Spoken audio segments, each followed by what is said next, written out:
Services, so that's going to be programs that run in the background. Typically, they don't need user interaction or user logon.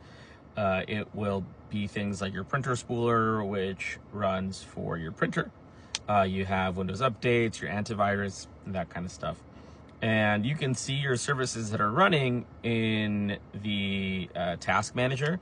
You can run get services and you can see what's running, what's not running.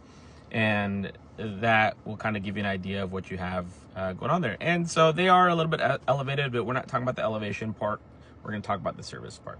If I were to kill a process that has a service actively running, that process is going to start back up. Usually it's going to do a check.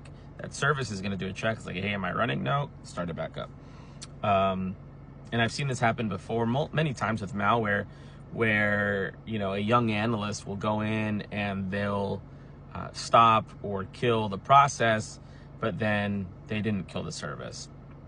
And there's ways at doing that, and I'll showcase that at another time.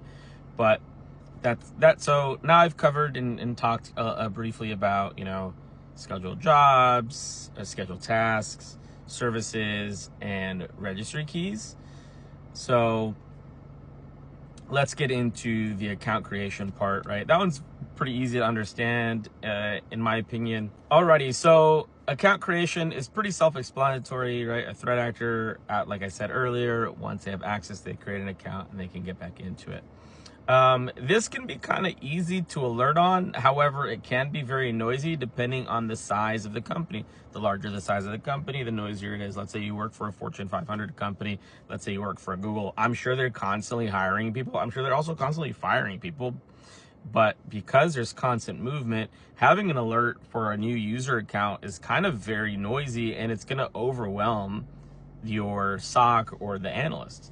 So if you're a small company, with maybe 30, 40 employees, it might be a little bit easier to manage that, right? And so you can create an alert, or hey, a new account was created.